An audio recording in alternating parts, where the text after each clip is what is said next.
Christy has a cooking collaboration coming up for National Brunch Month on the Ramsey Ranch Kitchen.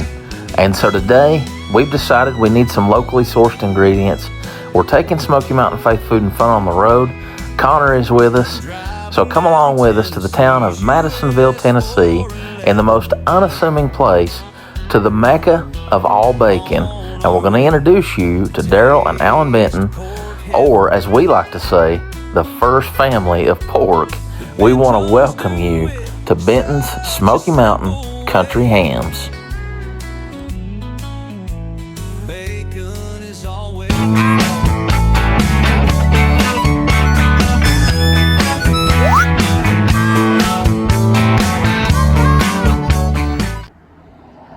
Benton's Smoky Mountain Hams is located at 2603 US 411 in Madisonville, Tennessee. It's just about 90 minutes outside of the Smokies and well worth the drive.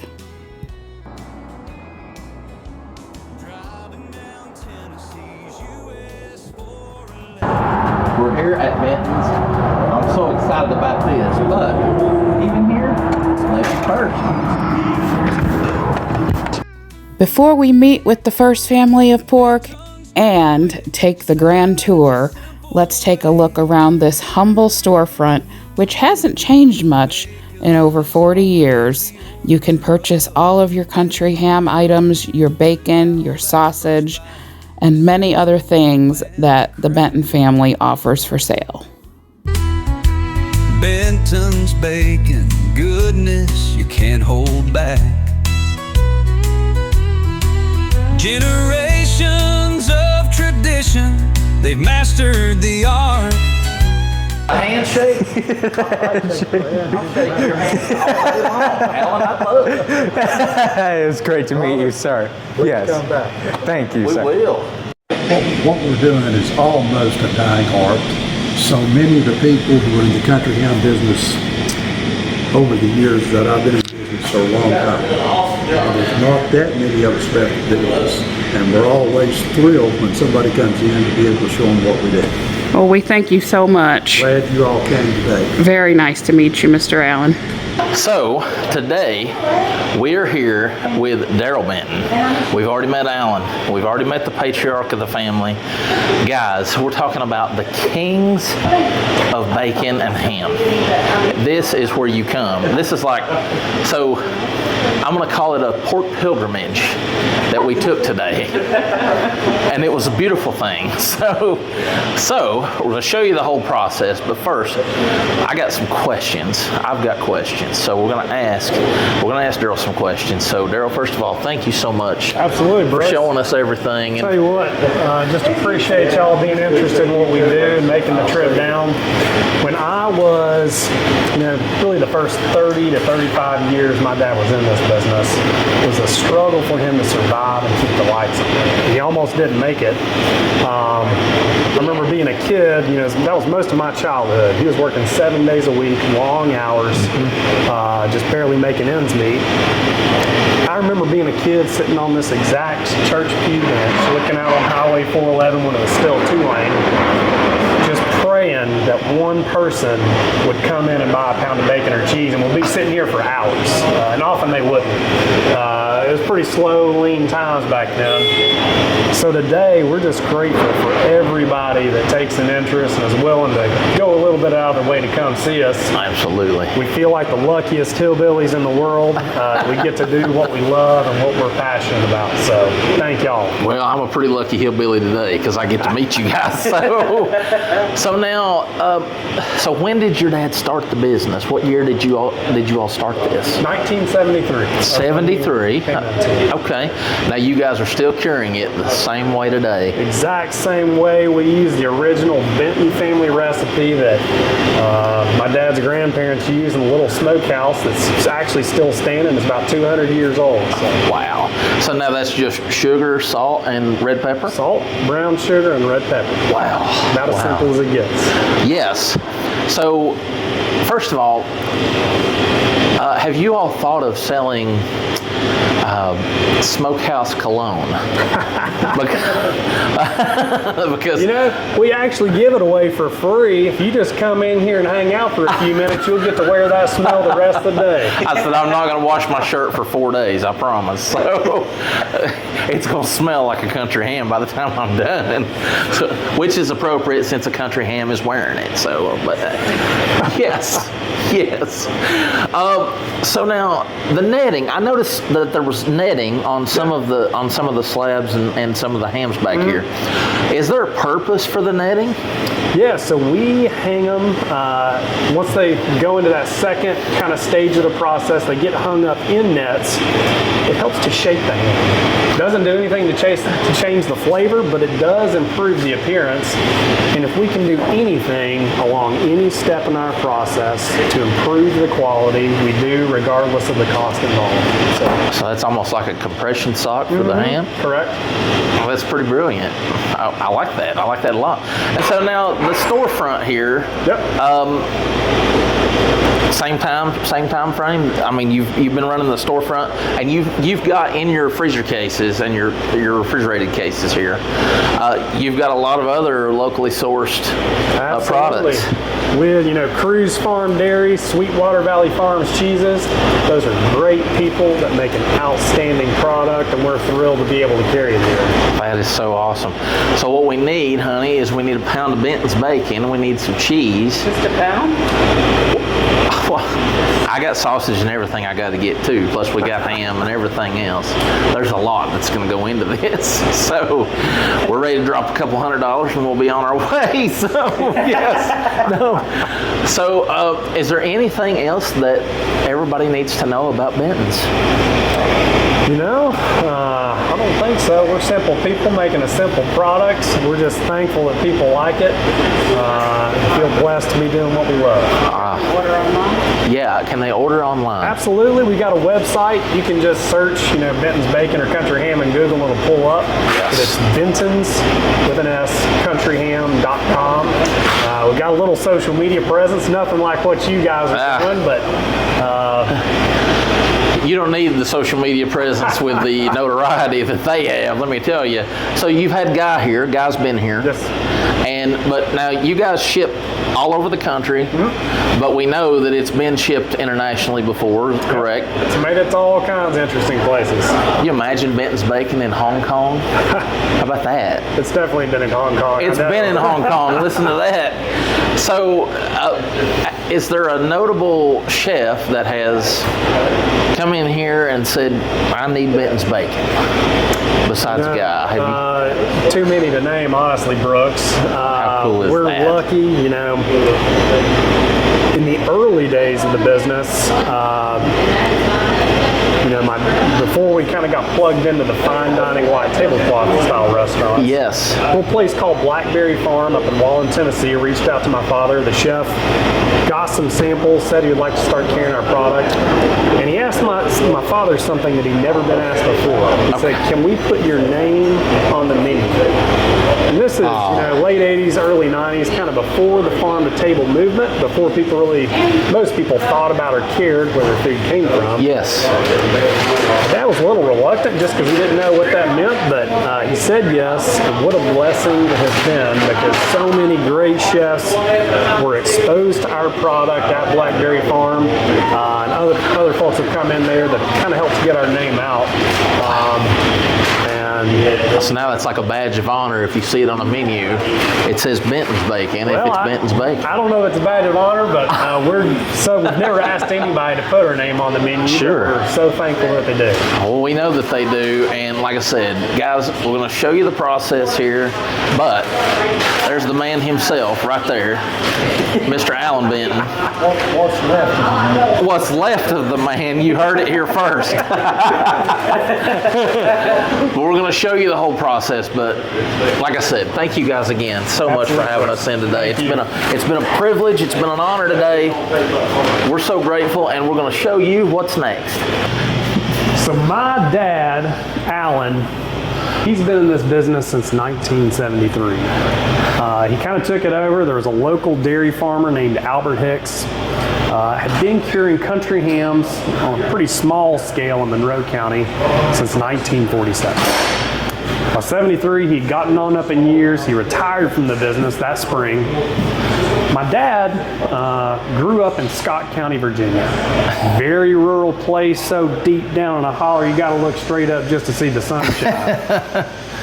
But his family, like most families in southern Appalachia back then, raised their own pigs, cured their own meat. It was a way of life and a means of sustenance. He had done it his whole life, learned it from his grandparents. When he heard Mr. Hicks retired, he decided he wanted to try his hand at it. So he came into the business that fall in 73. He leased the little building that Mr. Hicks was using to cure his hams for the first 5 years, and then built this location in 1978. And that's where we've been ever since.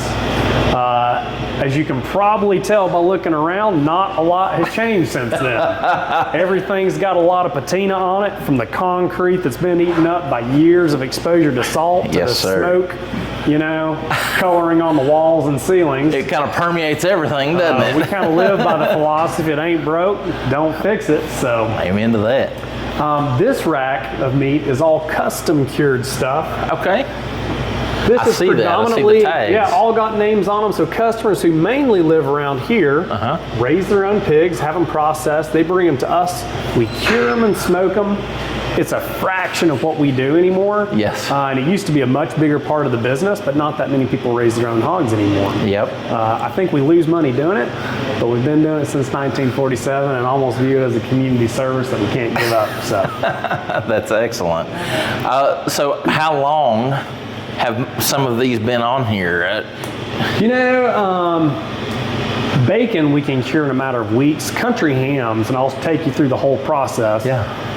Country hams typically 8 to 12 months is the youngest we do them, and sometimes a lot longer, which I'll go into too. Okay. Our process essentially mimics what our ancestors used to do before they had refrigeration. Yes. So traditionally, southern Appalachia, when people would raise their hogs, they would typically kill and process them on or very close to Thanksgiving Day. It's a nice cold time of the year back then. So they could, that's it. We have people come in every day that remember doing that as kids.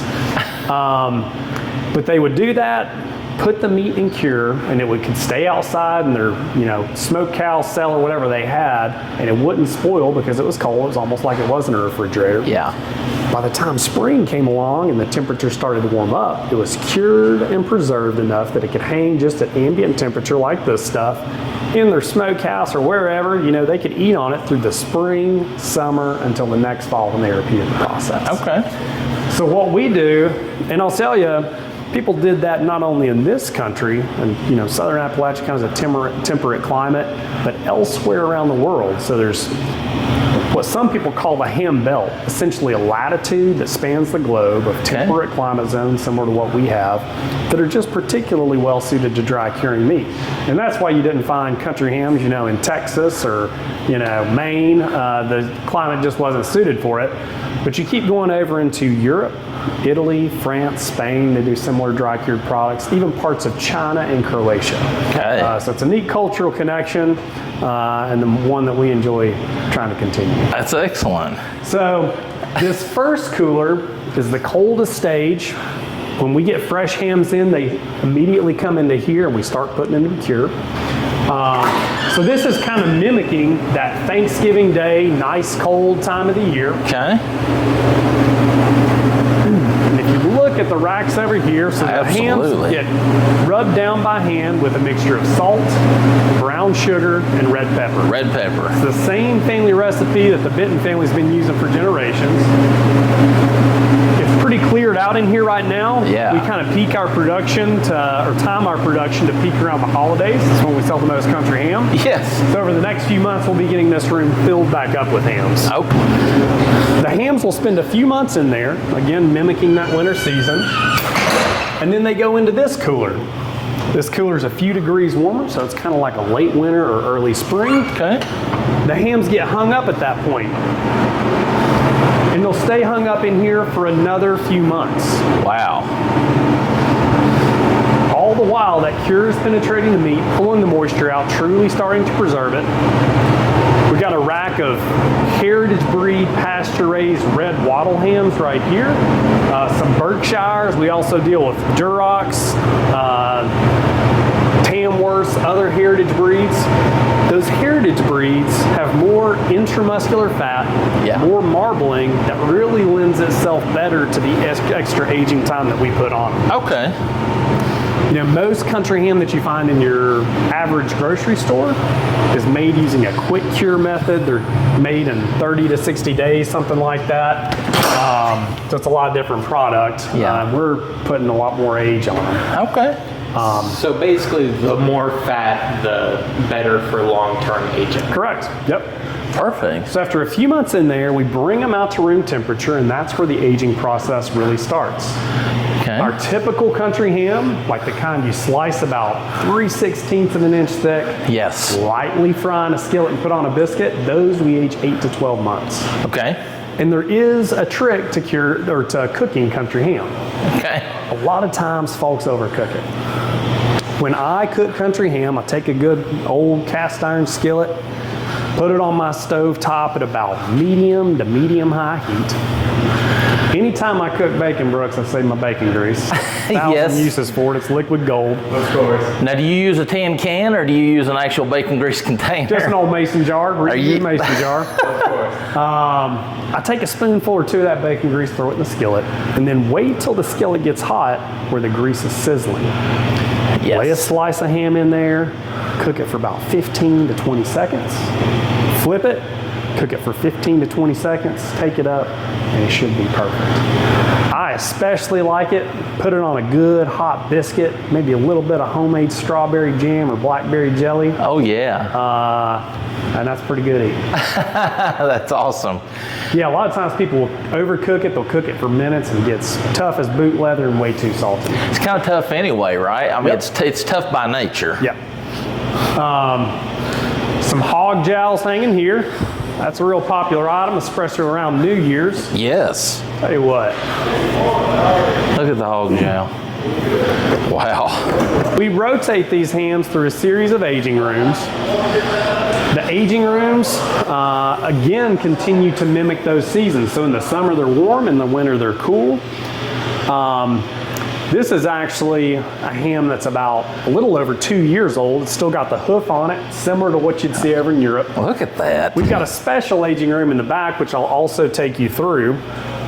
But we want these hams to fluctuate in temperature and condition just like they would have 200 years ago. Wow. You'll notice all of these hams have mold on them. It's Yes. a completely natural and expected part of the aging process, just like you have with cheeses. And the mold strains in each place like this, and there's only a handful left that still do it this way, those mold strains are unique to that location just like a fingerprint. It's just part of the natural environment and milieu Really? that we've got going on here in East Tennessee. If we built another plant, you know, in California, it'd be a whole different mold strain. thing. Yep. Wow. It's kind of similar to how sourdough bread makers have their own yeast strains, Belgian breweries, that kind of thing. Okay. Almost like an identification card for the Yep, country. sure is. That's neat. It's a hillbilly operation, I warned you. I've been a hillbilly my whole life. Don't worry about that. So we do all of our shipping back here. Rosalind and Sherry, who's maybe on break, this is Rosalind. They run our shipping department. We ship this stuff all over the country. The bulk of what we make, we actually ship out to restaurants. We sell to, you know, places from New York City to San Diego, so all over the place. Since our products are truly dry cured, we can ship them unrefrigerated. Okay. We do tell people to refrigerate it when they get it, just for the best long-term quality and shelf life.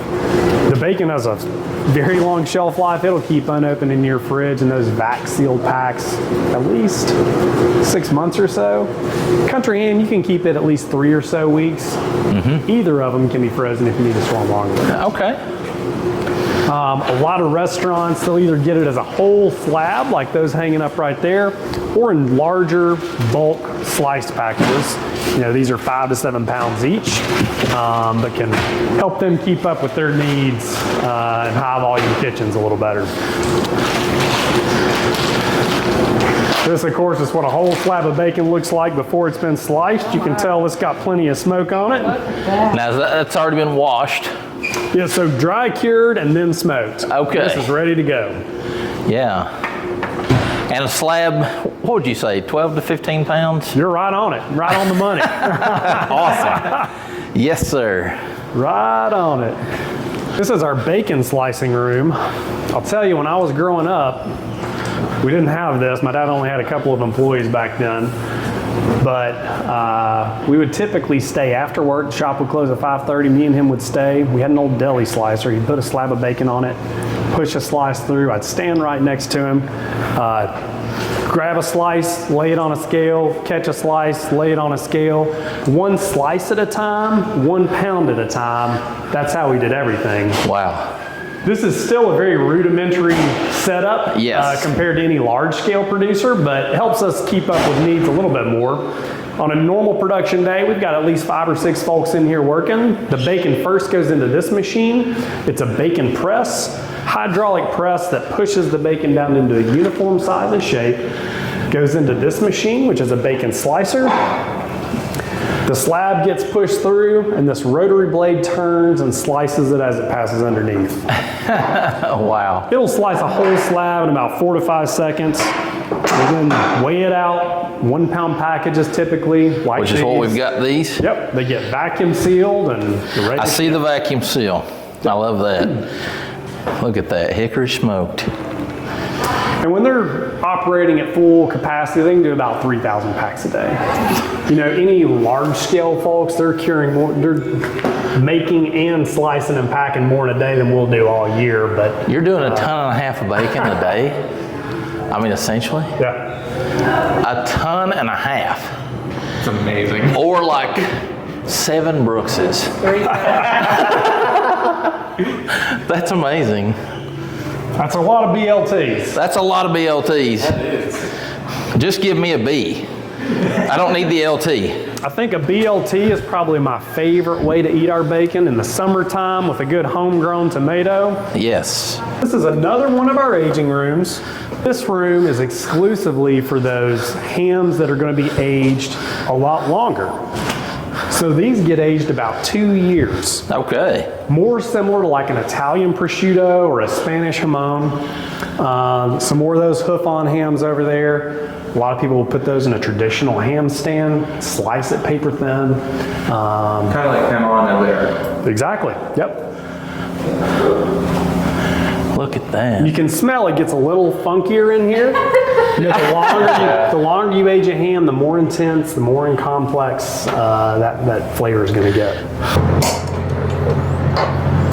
So if y'all have had our bacon before, you know that it's got a lot of smoke on it. I'm going to show you where it comes from. This is where the magic happens. Smell that. That just permeates out there. We've got it rolling today. Wow. That smell. Now, Daryl, help me here. Are you cold smoking this? Yeah, it's pretty cool. We don't keep I'll tell you, Brooks, it's not a scientific process. We don't even have a thermometer in there. Really? We just kind of follow our hearts and what it looks and feels like, and pull it when we think it's ready. Okay. Okay. We smoke using just local hickory logs. Just like in a kitchen, we believe our end product can only be as good as what we start with, right down to the wood. And then we've got a high-tech smoker in here. Oh, look at that. That's not real high tech, is it? Just an old wood stove. We pack this thing full of hickory wood and let it roll.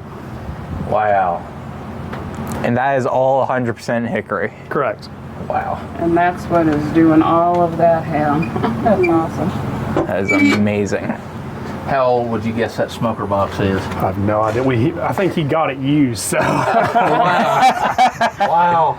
All right, y'all, we got 3 packs of the Bentons bacon, a pack of mild Bentons breakfast sausage, 2 packs of smoked breakfast sausage, a big old pack of Chicago-style wieners. Y'all, they have duck eggs. I've never had a duck egg, so we're gonna try some duck eggs. Thin sliced smoked ham. And this is that 2-year-old ham, so that's kind of like prosciutto. Very nice. And then this is like pieces of the ham that you can make greens and beans with. I'm getting a big old ham hock. And then this is the pork jaw, which was Brooks's only request. Well, folks, we hope you've enjoyed the tour. I gotta say, Daryl and Alan, fantastic people. The Benton family, thank you so much, guys, for having us down today and just for being so patient, so loving with us. They were absolutely fantastic, weren't they? They were. And I gotta tell you, we picked up quite the haul. And let me tell you, do you understand what I'm holding right here? This is gold. Okay. You've seen the commercials that say, we don't know how the stock market's gonna do, so I buy gold. Well, I've got it in port form. This is the gold standard. Benton's Country Bacon right here. We've got some of this to go. Christy's gonna be cooking up some. We've got so much to do. You gotta come over to the Ramsey Ranch kitchen during brunch week and see what Christy's gonna make out of this fantastic stuff. Guys, we'll show you pictures on the Facebook. Keep up to date with all of our social media. But we've taken Smoky Mountain Faith Food and Fun on the road here in Madisonville. We hope you've enjoyed the tour. I smell like a smokehouse. I'm not showering for the next week. So, I'll tell you what, if this was cologne, it smells like hickory and it smells wonderful. So it was great to have Connor with us today. Mama, you're always looking good behind the camera. I just want to say, God bless you guys. We love you. Make sure that if you like the video, hit that thumbs up button because that really helps us. And subscribe to the channel because, guys, you want to see us do more stuff like this? This is awesome right here. And don't forget to ring that bell. Hit that notification bell because you want to know every time we've got new content posted, right? Yes, sir. School's in with Smoky Mountain Faith Food and Fun. But for now, she's Christy, he's Connor, and I'm Brooks. God bless you. We love you, and we can't wait to show you what's next.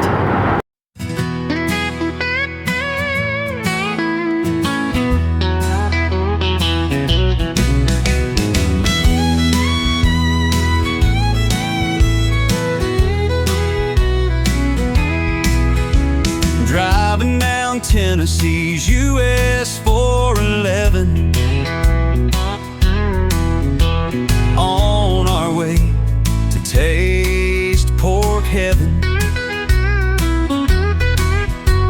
The Bentons do it such a simple way. Bacon is always the order of the day. Wow, that first bite, the sizzle and the crack. Bentons bacon, goodness you can't hold back. Generations of tradition, they've mastered the art. Curing and smoking, this is where you start. Bentons bacon, known the world over, made by humble folks. Y'all don't forget to mark your calendars for April 5th through 12th and head over to the Ramsey Ranch Kitchen channel where we're going to be taking part in a collaboration of friends for National Brunch Month.